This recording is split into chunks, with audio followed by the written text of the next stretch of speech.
Bonjour et bienvenue dans cette vidéo consacrée aux allergies au pollen. Il faut savoir qu'environ 80% des allergies au pollen proviennent de l'intestin hyperperméable. Et oui, je sais, ça peut vous surprendre. Mais il faut savoir que beaucoup de symptômes extra-digestifs proviennent de l'intestin hyperperméable. Par exemple, problèmes de peau comme l'eczéma, des cystites chroniques, des problèmes d'allergie aux graminées comme le pollen notamment. Donc, que veut dire l'intestin hyperperméable? Là, on parlera de l'intestin grêle, et ça veut dire que le tuyau aura des trous, on va dire. On parlera de porosité. Donc, si vous voulez une explication plus, complète, je vous invite à visionner ma vidéo sur l'intestin hyperperméable. Bon, donc maintenant, je reprends les conséquences de l'intestin hyperperméable.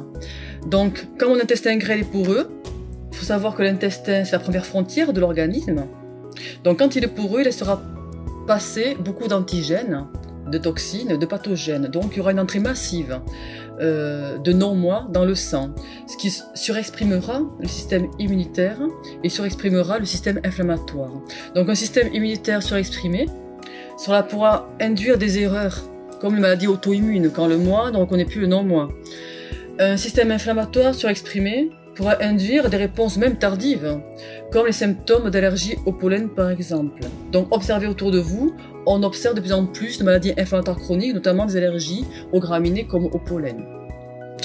Donc il est très important, par conséquent, de travailler sur l'intestin hyperperméable et de le traiter, sachant que ça se diagnostique déjà, et on pourra le traiter très souvent grâce à la micronutrition et la phytothérapie.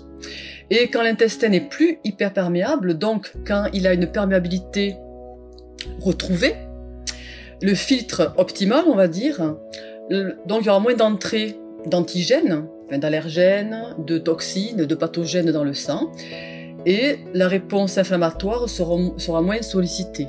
D'où les symptômes aux allergies au pollen seront atténués.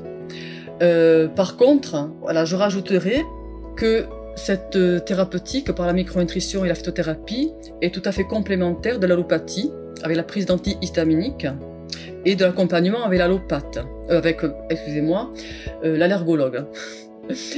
Voilà, donc j'espère que cette vidéo vous aura un petit peu éclairé sur les allergies au pollen. Je sais qu'il faut une petite gymnastique intellectuelle pour faire le lien entre allergie au pollen et intestin hyperperméable.